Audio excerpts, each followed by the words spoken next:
Hope that you've had a good day.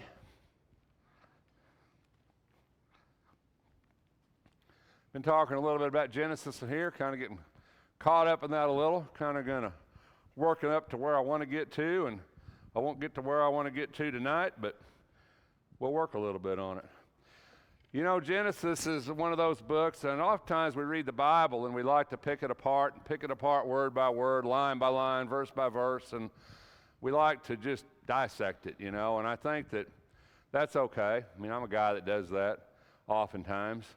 But a lot of times the problem with dissecting something is that you really don't see it. You really don't see the whole thing. You know, it's kind of like when you're in biology class and you're a kid and you dissect that frog, you know. You're looking for that one little thing and you forget it's a frog after a while, right? You know, and the thing is, sometimes you got to back up in the Bible and Scripture with God, and you've got to ask yourself a really important question. And the question is, what does God want me to get out of this, you know? I think that we can oftentimes, people send me stuff all the time that people write, and stuff from commentaries and different things, and they'll send those to me to read, and those are good, and I enjoy reading them. I really do.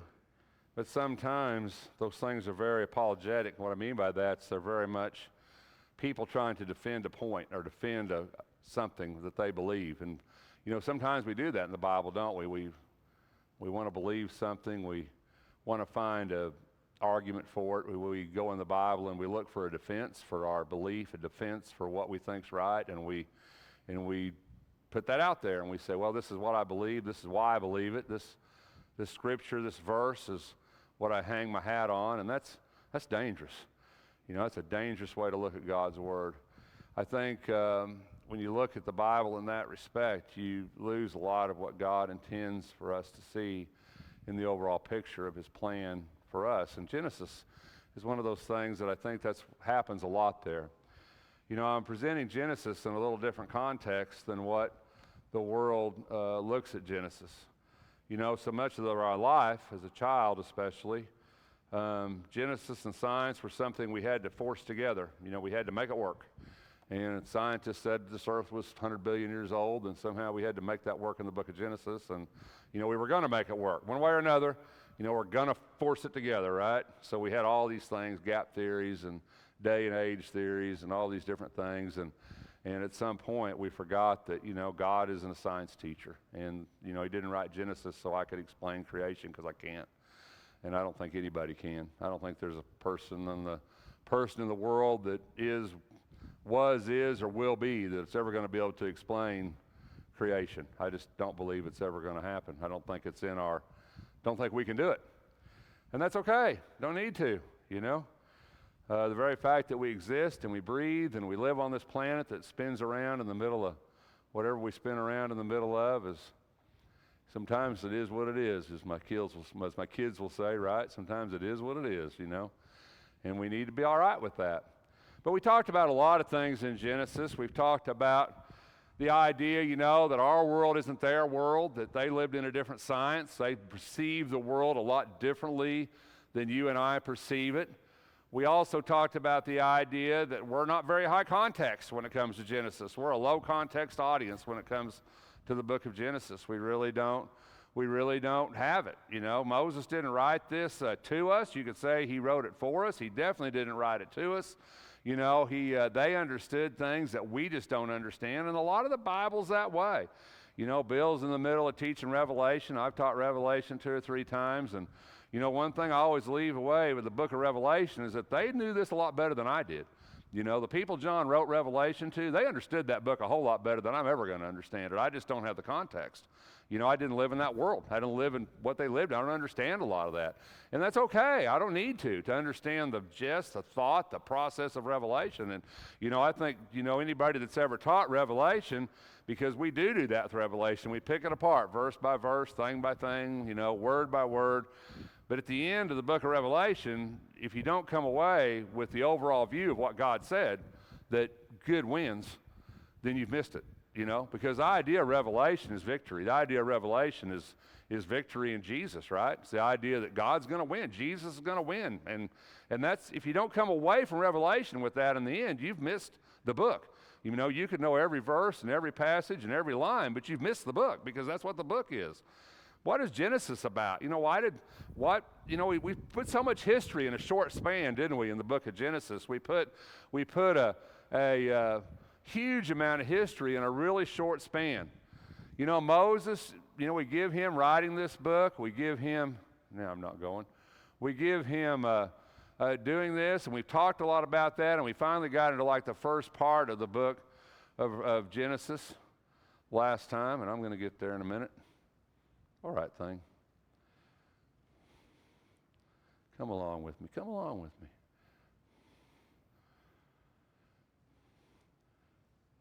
So, you know, as we begin in that passage, in the beginning, God created.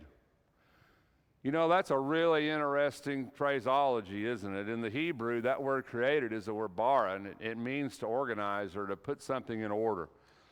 The idea of creating from nothingness does occur in the book of Genesis and in the text, in the original text, where God created light. That idea is created from nothing. But the idea of created here is not necessarily that. If you're a gap theory person, you really see a gap between 2 and 3, right? You really see a gap in there, a space of time. The idea that matter existed and God just simply came, and I don't want to get into that argument. You know, there's a lot of thought about that and thought process in that, and you can read a lot of commentaries and a lot of things, books that have people written about their view of how this begins. But like I said, sometimes we have to move back a little bit from that text, and we have to kind of understand what was Moses trying to say. You know, when I read the book of Genesis, and I read especially this part, God did things that's necessary for my survival. He created an environment that I could live. There's things that he did here that without these things, we wouldn't exist. These are necessary for our very existence. And I think, as I said last Sunday night, one of the most interesting things to me is that an eternal God created time. You know, I really get that out of there, and how time drives our lives and drives what we do. And our life is on it, isn't it? Anniversaries and birthdays and our age and all these things that we talk about, age-related things. Our life literally revolves around a clock. And it's kind of bad in a way, isn't it? Because we count the hours, we count the days, we see our life passing by. We're middle-aged, we're old age, we're young, we categorize our existence based on what? Based on time. And God created that. An eternal God that time literally means nothing to created time. That's kind of an interesting thought, isn't it? And he created this span of time. And he created needs that you and I have biologically that fit into the scope of the time that God created. Have you ever thought about that? You know, God could have made us a lot of different ways. God could have made us so that we don't need to sleep. And I said that would be good for me. I could get a lot done if I did not need to sleep. But you know, God did that. And God created a time for us to do that, didn't he? God created a process for us to do that. And when I look at Genesis, what was Moses trying to tell those audience, those people that he was writing this book to? He was trying to show them a God who created, who made, who developed something specifically for them. And when you read this, there's things in the first part of Genesis, all these things we cannot live without, right? He says, let there be light, and that's a creation thing, and there was light, and God saw the light was good, but he didn't just call it light and darkness. He called it day and night. He put a time on it. This is the day, this is the night. There's a time, there's a 24-hour period. God created that period of time. You know, God could have created, I guess, any length of time. He could have manufactured it, made it to be that way, but God made it this way. God made our world in this way, and that world has existed in that form ever since God created it and will until God destroys it. God is the creator, the destroyer of this, but even in the Bible, God says he will create it again, doesn't he? I'll create a new heaven and a new earth. I'm going to create something else. This idea that God is creating something, a place for us, and that's what it means when he says, I'll create a new heaven and a new earth. God's creating a place for us. And God created a place for us. I've always looked at Genesis like that idea. You know, at one time I had fish. I'll never do that again. But at one point in my life, I had fish. And you know, when you have fish, there's two throwing this out. There's no young parents in here, I wish I could impart this wisdom on you, because there's two ways you buy fish. One way you buy fish is you go and buy an aquarium, and you set it all up with all this little gravel and its little filter and its little stuff, and you put the water in there and you let it set and you get the temperature all good and you let it set there for a couple of days, and then you go and you carefully select the fish that you wish to fill your aquarium, and you go to PetSmart or somewhere and you buy the fish and you put them into this world that you created for them to exist. That's one way you buy a fish. The other way you buy a fish, you walk into PetSmart, the kid says, Daddy, I want that one. And you buy the fish, and then you scramble around to try to find some place to put the stupid fish and to try to take care of the stupid fish, because all you did was buy a fish and you don't have a place to put it. God isn't that kind of God. God said, I'm going to create man. This is how I'm going to create him. This is the way I'm going to create him. This is what he's going to look like. This is how big he's going to be. This is what he's going to require. And I'm going to build this space that man can exist. You know, and when you look at that, we're not to that, but the culmination is that God created man and placed him into this world that God perfectly made for us to exist in. And that's a really big idea. And what did Moses want them to see? You've got a God that cares about you, a God that provides for you, a God that sustains you, a God that wishes for you to prosper. Sure. The darkness was called night. There was eating. God said, let there be an expanse in the midst of the waters. And it separated the waters from the waters. God made the expanse, separated the waters which are below the expanse from the waters which are above the expanse, and it was so. There's no explanation. I don't know how God did that. God said it. God did it. I don't know. I don't need to know. Do you need to know? I don't need to know. I couldn't understand it if God told me. I don't know how you do this stuff. You know, God made it. God did it. God knows what we need. We live in an amazing planet, don't we? Amazing spot in the universe that God created for us. That's pretty impressive. You know, people say, well, God so loved the world that he gave his only begotten son. God so loved his creation that he's created a world for us to exist in, a world for us to live in, and that's pretty amazing within itself. The idea of God's blessing, God's love that's poured out upon his creation. All of us benefit from that, whether we believe in God or not, whether we're the atheist or the most devout Christian. All of us receive the blessings of God's creation. God made dry land appear and called the dry land earth, and gathered the waters and called the seas, and God saw it was good. And God said the earth sprouts vegetation, plants yielding seed, and fruit trees, and earth-bearing fruit after their kind with seeds in them, and it was so. And the earth brought forth vegetation, plants yielding seed, and trees bearing fruit. The idea of God giving these things. So what did God do? God created. God ordered things. God put things into a place that we could exist within that thing. This idea, bara, the word is to create. It's the same word used in Psalms 51:10. It's used another place in the Old Testament where the psalmist says, create in me a clean heart, O God, and renew a steadfast spirit within me. David asking God to put a new heart within him. David was asking him to fix his heart, to create within him a heart, to make that. You and I create a lot of things, and I think our creation, our creative ability is godly. I really believe that. We create so many things, so many beautiful things and beautiful works of art. And we create wonderful things. We create terrible things, but we create, don't we? I mean, we create. The same minds that creates, a beautiful work of art is that same minds that created an atomic bomb. The truth is, but we create, whatever that is. We have always been that way. It's part of who we are. Where do we get that? We get that from God. We were created in the image of a God who's creative, a God who creates, a God who makes, a God who orders, a God who puts things where they need to be. There's 50 times in the Old Testament that we see that word bar, we see that word create. And God is always the subject of that. God in the Old Testament is always who creates, whether it's creating a spirit or creating whatever. It's God who creates. God is the creator in the Old Testament, and that's really, really important. God's the one who orders things and puts things and makes things the way that they need to be. It's divine activity. In Isaiah 65, you will leave your name for a curse to my chosen ones, and the Lord God will slay you, but my servants will be called by another name. The idea, groups, phenomena, people, abstractions, praise and purity. God creates all those things. God creates those things. God puts them in order. God's always the motivating force beyond this idea of creation in the Old Testament. In the beginning, the earth was formless, right? Doesn't say that it lacked matter, does it? Genesis 1 doesn't say that it lacked matter. It says the earth was formless and void.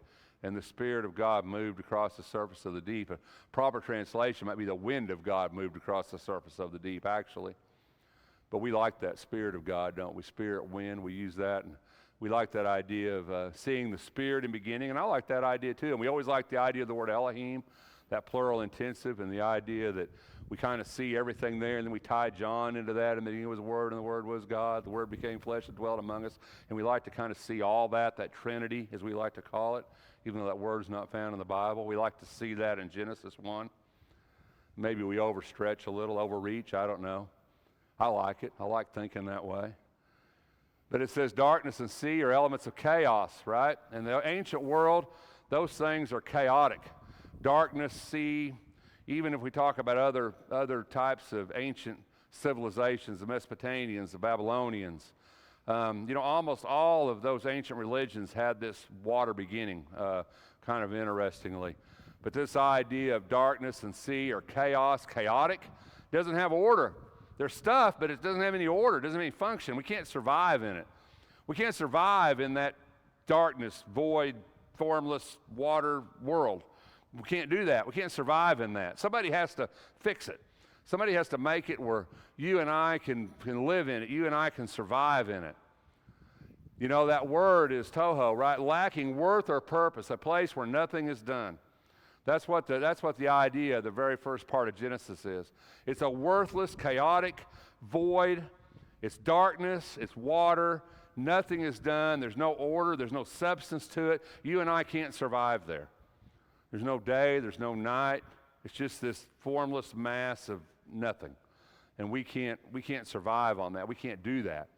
So you got to have somebody that's going to create that. And when I say that, people say, well, Rex, you're saying God didn't create matter. Sure, Hebrews, we looked at that, right? It says we believe the things that we see were created out of things we can't see, right? Out of the unseen. Not saying that God didn't create everything. God didn't create the universe. We're fine with that. We believe that as Christians, that God literally created the expanse of the universe and everything that exists within it. But I don't think that's the point of Genesis. Do you? You know, those people didn't understand the universe as we understand it, didn't see it the way we see it, it didn't mean to them what it means to us. Didn't have that meaning whatsoever. Those people wouldn't have understood it, couldn't have comprehended it. You know, their idea of the world was what they could see, what they could observe, what they could feel, what they could touch, what they could walk on, what they could see in the sky. That was their idea of the world, the idea of what God did. But this earth had to have a purpose, didn't it? It had to have a way. You know, I've been a mechanic my entire life. And you know, I've put together a lot of engines, and people, they always come in when I have an engine in a million pieces, and I'm never that organized, FYI, ever. You know, my idea of taking an engine apart, throwing it all in a big box, and picking out what I need when I put it back together, I'm never like that. I never do that. I would never do that, but just for illustrative purposes. You know, people can put all those parts, and they're like, I don't know how you can put that together, you know. You know, my answer to that's always, well, one bolt at a time, right? I mean, that's, you know, how do you eat an elephant, right? One bite at a time, right? But you know, you can have all the pieces of something, and it still has no value, has no worth, has no purpose.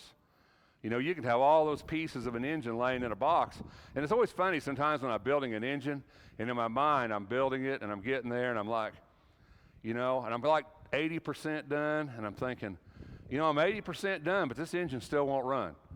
You know, and then I get to a point where like I have most everything in there, and maybe I don't have it all, but I'm thinking, you know, I can start this, see if it's going to run. I mean, it's not all together, it's not all complete, but it will run, you know.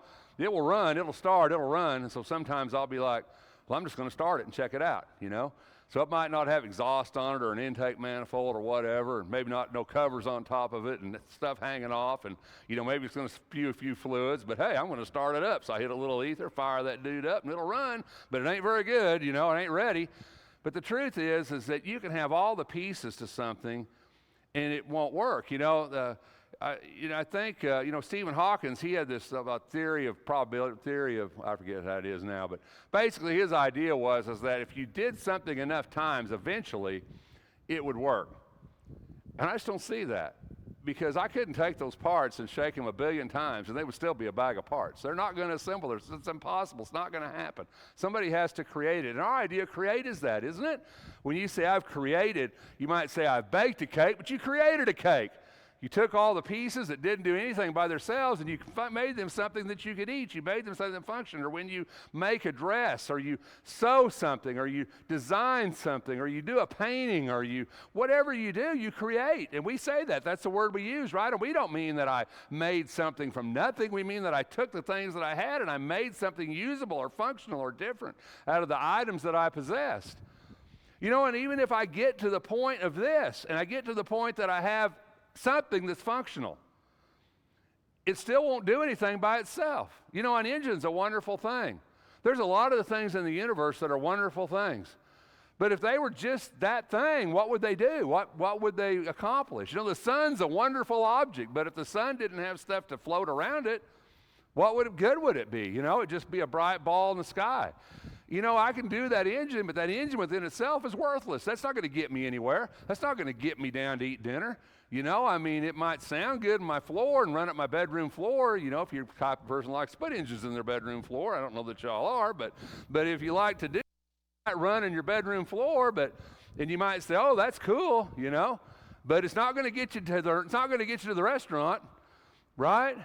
And so all of a sudden, you've got to have more than one thing. The universe, what God created, what God ordered, was about everything working together to make something that will get you to the restaurant, right? It's not just about having a day and night. It's not just about having land and sea. It's not just about having, fish and birds and plants. It's about having a system that perfectly works to give you what you need. God didn't just create a random thing. God created a system. God created time, God created weather, and God created food. And the amazing thing is, every one of those things works together to make it work. Right? Every one of those things works together to make this work. If you don't have weather, you don't have food. If you don't have time, you don't have weather. You don't have food. If you don't have food, you don't have life. Right? Everything God made, He made for us. And when you think about that, you think, that's just amazing, isn't it? And you read all that stuff that people write about, well, if gravity was this much more or this much less, or all these different things, we couldn't survive. And all that's true, but on a basic level, did the people of Moses' day care about gravity's 14 point whatever meters per second squared, or whatever gravity is? Can't remember that now, I'm too old. But whatever that is. Or did they care about any of that stuff? They didn't care. You know what they cared about? They cared about time, weather, and food. Because if that's what you do, what do you care about? You care about those things. God created, and Moses was saying, God created what you need to live. And when you think about how important that is and how awe-inspiring that is, and like I say, so many times we pick it all apart and we look at it, we want to analyze it, and that's fine. But sometimes when we do that, we miss the idea of what God really did for us here. And what's Moses telling those people? Moses saying, you've got a God who loves you, who created a world specifically for you, and who provided what you need to live and to reproduce and to be productive. That's pretty amazing. God could have made an ugly earth, I'm sure. God could have made earth without sunrises and beautiful sunsets, and He could have made a world without amazing weather and beautiful seas. But God didn't. God created a beautiful world for us, a beautiful place for us to exist. When you buy that fish tank, you can buy that poor little old goldfish and stick him in that little round bowl with a rock in the bottom of it. And, I guess maybe that goldfish is happy. I think that goldfish only have, a 10-second memory or something. I don't know how they know that. But maybe that goldfish is happy with that little round bowl and that one little rock. But if you're really serious about it, you buy that big aquarium and you put in them multicolored rocks and you put in them little scuba diver guy that goes up and down and put in some plants. Don't ever put in snails. Those things will literally take over. You put in a couple of plants, right, and you make that little fish have a happy little world that he can float around in, do his little thing, and he's got things to play with and things to do, and he's a happy fish. God didn't put you in that goldfish bowl with a rock. God put you in that beautiful aquarium with all them beautiful things so that you can enjoy the world around you. You know, it's interesting in the Bible when it says to hate the world. I hope you know what that means. It means to hate the things of this world, the evil of this world. But God never created this earth for you and I to hate it. He created this earth, this creation, for you and I not only to enjoy it, but to prosper in it. Didn't he? And to love it, and to appreciate it, and to see the glory of his creation that's magnificent and wonderful and more awe-inspiring than anything any artist could ever place upon a canvas. Moses wanted those people to know, and he wants you to know, that he cares about you enough that he created a place for you to exist. We're going to continue this next Sunday night. So, nope, I won't be here next Sunday night. Sunday night after next. So we'll be in Branson next Sunday. So anyway, thanks for your time. If we can help you in any way, won't you let it be known while we stand.